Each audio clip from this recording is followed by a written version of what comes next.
Bom, tudo. Manhã, tarde, noite, madrugada, fim da madrugada. Depois de um loop em uma parte substancial do planeta, a gente estava em Neitostan, estava no Brasil, estava no Golfo Pérsico. O Pepe Café volta para a capital do mundo multipolar.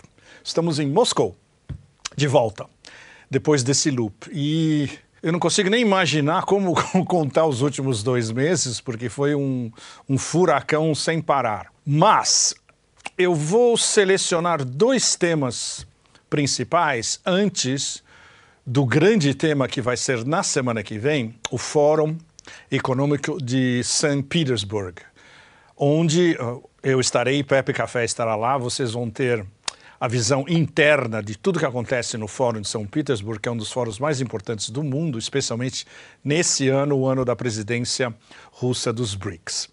Os últimos dias eu estava em Doha, no Catar, com uma série de reuniões muito importantes num espectro, não só geopolítica ou geoeconomia, mas também arte, arquitetura, mundo da mulher no Islã. Eu fiz uma visita excelente a um novo centro, que é um centro de estudos da mulher no mundo islâmico, Al-Mujadila.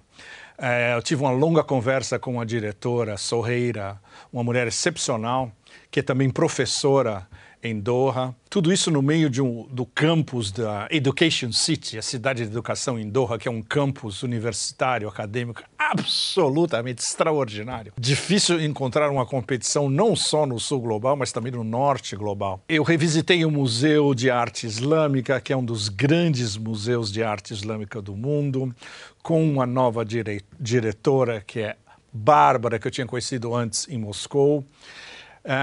E Sheikha Al-Nasser, e nós passamos uma manhã conversando, e tinha uma exposição absolutamente extraordinária do Império Safávida persa e a conexão com a Rota da Seda, ou a pós-Rota da Seda, durante os Safavidas, séculos 17 e 18. E isso conectando com quando tinha passado por Veneza, que foi um dos temas de um dos Pepe Cafés, talvez um dos 2 ou 3 últimos, que foi de Veneza, onde eu estava contando da exposição dos 700 anos da morte do Marco Polo no Palazzo Ducale, em Veneza. Então, tudo se interliga na Eurásia e na península da Eurásia, que é a Europa. A importância das rotas da seda antigas, como elas foram configuradas, como, por exemplo, elas são homenageadas não só no acervo do Museu de Arte Islâmica em Doha, mas nessa exposição dos Safavidas e da seda, que é absolutamente extraordinária.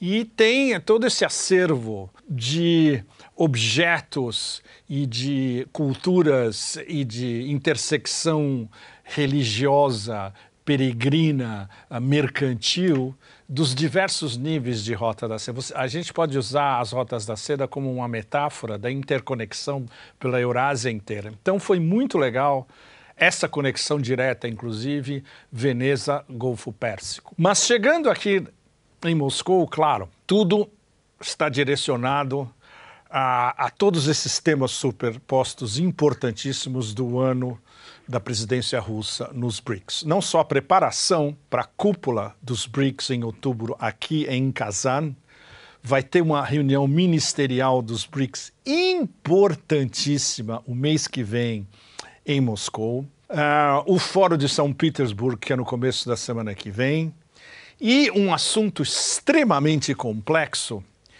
que é como, no fundo, isso eu estou resumindo ao máximo. Resumindo ao máximo, é o máximo onde eu posso ir, tendo em vista certas limitações que são consideradas segredos de Estado. Basicamente, no meio de toda essa conversa, esse blá blá blá infinito de a OTAN estar discutindo, entre aspas, se vai autorizar Kiev a usar mísseis de média e longa distância para atacar alvos dentro da Federação Russa, basicamente tudo isso é uma cortina de fumaça gigantesca não muito sutil, como é característica do Ocidente coletivo, para velar algo muito, muito sério que já está acontecendo há algum tempo. E houve justamente digamos, um pico nesses últimos dias.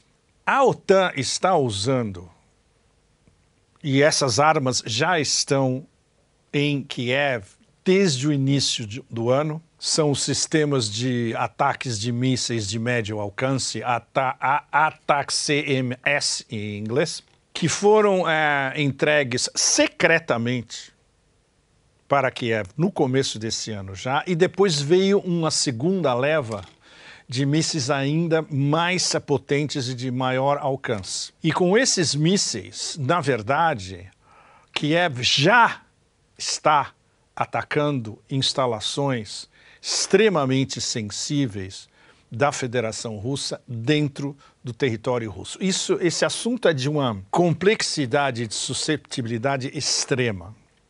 O principal, pelo menos por enquanto, é que é uma provocação praticamente suicida da OTAN. Existe uma divisão, entre aspas, dentro da União Europeia e da OTAN, entre os membros, de que vamos autorizar ou não os ucranianos a atacarem alvos legítimos, entre aspas, segundo a terminologia da OTAN, dentro da Federação Russa. E está, na verdade, um quebra-pau interno gigantesco dentro da OTAN a respeito. Essencialmente, os alemães estão no meio do muro, eles dizem que alvos legítimos podem, mas eles não vão fornecer os mísseis Taurus que seriam capazes desses ataques. Os franceses dizem que só pode ser instalações militares legítimas que estejam sendo usadas para atacar a Ucrânia. Ou seja, mais ou menos em cima do muro também. Os italianos e os húngaros são totalmente contra. Os chihuahuas do Báltico, evidentemente, são todos... É o que fazem chihuahuas. Ficam e ataque. São inconsequentes, mas são muito perigosos, porque são cãezinhos raivosos. A Polônia, evidentemente, não oficialmente, mas via um vice-ministro da Defesa, que na verdade não apita muita coisa, nessas últimas horas disse, pode atacar também. A OTAN diz, não, estamos discutindo o que é a encarnação da cortina de fumaça nessa história toda. Os ingleses, evidentemente, sim, vamos atacar. Então vocês podem ver que dentro da OTAN tem, na verdade, um quebra-pau pesado, rodando, circundando, por dentro, por baixo, no meio do fog, atrás do fog, etc., mas o X da questão é que a decisão, quando isso começa a vazar e isso passa em forma de fog, e você compara o blá blá blá com fatos, a decisão de atacar alvos estratégicos da Federação Russa dentro da Rússia já foi tomada. Quando isso acontece é porque a decisão já foi tomada. Quando eles estão discutindo, vamos mandar uma nova leva de mísseis de longo alcance para Kiev, os mísseis já estão aqui. É o exemplo que eu dei para vocês no início. Esses ATACMS, que inclusive ainda está sendo discutido, na verdade, toda essa primeira parte do ano. A primeira leva foi entregue em janeiro e a segunda leva veio 1 mês e meio, 2 meses depois. Eles já estão na Ucrânia. Então, a decisão estratégica da Rússia é extremamente complexa. Porque se os russos reconhecem oficialmente e diretamente que eles estão sendo atacados, na verdade, diretamente pela OTAN e com os operadores de todas essas operações, os operadores e os caras que apertam o botão, que servem cafezinho, seja o que for, mas são todos instrutores e operadores da OTAN contra alvos da Federação Russa, é evidente que tem que ter uma resposta russa simétrica ou ainda mais devastadora. Ao mesmo tempo, os russos sabem que isso é uma extrema provocação justamente para provocar uma resposta devastadora. Aí você vê diversos níveis de analistas militares russos, generais da reserva, especialistas militares, elaborando qual seria uma resposta adequada simétrica ou inclusive assimétrica. Por exemplo, uma das soluções mais plausíveis e racionais que os russos poderiam tomar é impedir o voo livre desses aviões espiões da OTAN através do Mar Negro. Isso é algo que a Rússia pode perfeitamente fazer. É racional. Claro, a OTAN vai gritar, queremos uma livre zona de voo no Mar Negro. A Rússia vai falar, não, porque vocês estão usando essa livre zona para nos atacarem. E aí, claro, a gente vai entrar num outro debate demente, clash frontal, evidentemente, e não leva a solução nenhuma. Olha, se houver esses ataques, na verdade, se esses ataques continuarem, porque eles já existem, mas se incrementarem com o envio de uma nova leva de mísseis de médio e longo alcance para a Rússia, isso é o prenúncio de uma guerra total. O presidente Putin, na verdade, explicitamente disse isso no começo da semana.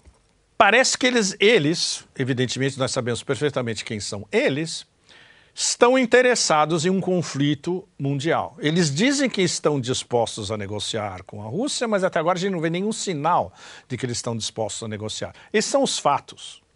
Não há nenhum sinal vindo da administração do cadáver da Casa Branca ou da OTAN de que eles querem negociar, seja o que for, com a Rússia. A única coisa que eles veem em desespero absoluto é o esfrangalhamento absoluto do front da Ucrânia através do front inteiro. 1000 quilômetros. Ou seja, a famosa derrota cósmica e humilhante da OTAN, que é um tema que vários de nós, eu inclusive, temos tocado praticamente toda a semana há meses, é cada vez mais inevitável e eles estão em desespero. E o reflexo palpável na frente de todo mundo desse desespero é subir a aposta cada vez mais, achando que não vai haver uma resposta russa. Ou seja, eles interpretam a paciência, digamos, de monge taoísta de Putin e do Conselho de Segurança em não responder a essas provocações simétrica ou assimetricamente como um sinal de fraqueza.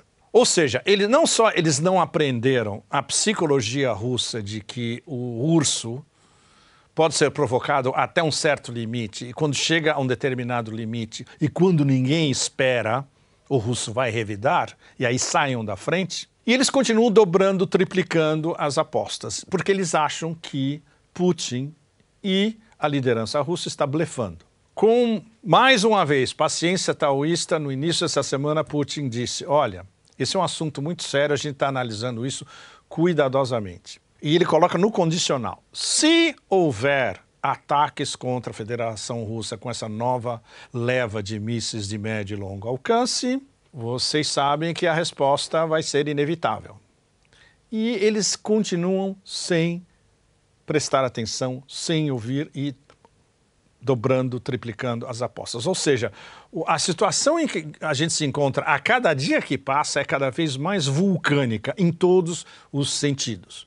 Você tem um bando de atores irracionais, psicopatológicos de um lado e um sistema russo extremamente racional, ponderado e que não reage a provocações. Até agora não reagiu à altura. A Rússia já poderia ter literalmente transformado Kiev em, e eu vou dar a metáfora adequada, Gaza destruída pelos psicopatológicos de Tel Aviv, em questão de minutos, se eles quisessem. Eles estão encaixando todos os golpes o tempo todo. Eles não querem uma guerra quente contra a OTAN. Eles sabem que responder à provocação simetricamente ou talvez até assimetricamente é o pretexto que a OTAN vai usar para uma guerra quente, total, que eles sabem que vão perder, os que têm ainda cérebro em Bruxelas ou em Washington. É um círculo restrito, mas ainda tem quem tenha cérebro no eixo Washington-Bruxelas. O dilema de Putin e do Conselho de Segurança no momento é extremamente sério, não poderia ser mais sério. Até onde nós vamos encaixar todas essas provocações? Qual é, na verdade, a última linha vermelha? Porque passar por cima das linhas vermelhas é uma atividade constante de Washington e de OTAN há quase um ano, sem parar. E é esse o clima que está instalado nesse verão extremamente crucial, onde podem haver sérios desenvolvimentos no front de Novorossiya, onde a discussão dos BRICS no Fórum de São Petersburgo e nessa cúpula BRICS prenunciando a cúpula de outubro vão ser tomadas decisões super importantes. Todo o tema da desdolarização, por exemplo, essa semana eu vou ter um jantar aqui em Moscou super importante com o pessoal do The Unit, que elaborou esse sistema alternativo de pagamentos através de fronteiras passando ao largo do dólar, digamos, o dinheiro apolítico, como eles o denominam. Todas essas decisões estão se encaminhando ao mesmo tempo, enquanto a única decisão tácita, explícita agora, e com ramificações, mais uma vez, vulcânicas, é essa decisão de provocar a Rússia dentro do território da Federação Russa, provocando a Rússia a uma resposta que pode levar a uma guerra quente total. E por quê? Quem comanda o show quer, e na verdade quer mesmo, tendo em vista as suas decisões, uma guerra quente total. O que Putin classificou como conflito global, porque é um conflito que vai, evidentemente, se desenvolver basicamente no hemisfério norte, basicamente dentro da Europa, e a Europa, mais uma vez, vai pagar, na prática, o preço de uma guerra que o Império Americano quer. E aí, completando essa nossa conversa extremamente séria, quem comanda o show, ou seja, as verdadeiras elites que são transatlânticas, são atlanticistas e comandam o poder real, o sistema financeiro, controlam 90% da mídia ou mais e influenciam a opinião pública no Ocidente inteiro, ainda que cada vez menos no Sul global. Considerando que os Estados Unidos estão se endividando a um ponto onde nunca vão conseguir pagar essa dívida e o colapso financeiro do império é absolutamente inevitável, é uma questão de meses ou de anos no máximo, a guerra total seria o Great Reset para valer. Ou seja, volta tudo a zero, não vão pagar nunca a sua dívida e tudo começa de novo. E eles acham, na cabeça demente deles, que eles podem vencer uma guerra contra uma superpotência nuclear e hipersônica nuclear também. Ou seja, acho que isso talvez dê para vocês a dimensão da demência na cabeça das elites atlanticistas que controlam o Ocidente e uma boa parte do sistema internacional. Então eu deixo para vocês esse tema de reflexão nessa volta a Moscou, e a nossa próxima conversa, o próximo Pepe Café vai ser de São Petersburgo, falando sobre tudo o que está acontecendo de importante no Fórum de São Petersburgo. Muito obrigado, tchau, tchau. Assinem o canal e até a semana que vem.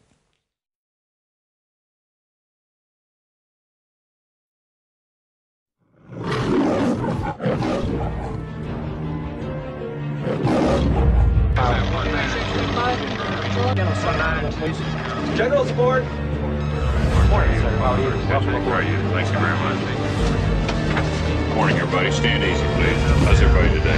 Our headquarters wishes to be informed today of the current world policy situation, and we might take particular note to the nuclear submarines off the east and west. The West has been unanimous in condemning the Soviet action and applying economic sanctions, which has not stopped the growth of Soviet military presence along the western frontier of the United States and forces to seriously jeopardize the current balance of making armed warfare. Hey, any of you guys heard anything about an alert? IMR's gonna say skip on down the bar. I wouldn't go making these big traffic plans for a while. That an order? Just a feeling.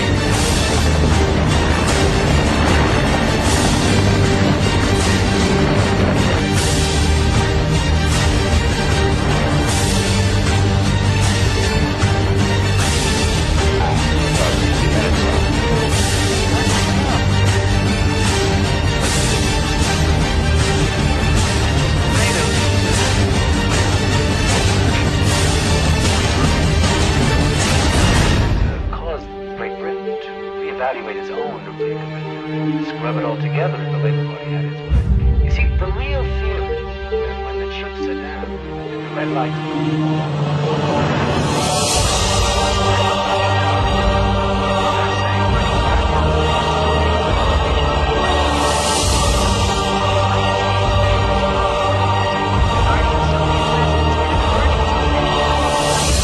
She only applied to Boston because he was Wait, her let me turn this up. Please, listen. Reports earlier this evening of widespread rebellion among several divisions of the East German Army.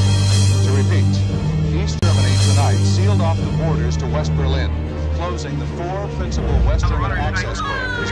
This program to bring you a special report. East Germany tonight tightened its stranglehold on West Berlin by halting all air traffic in and out of Tangled and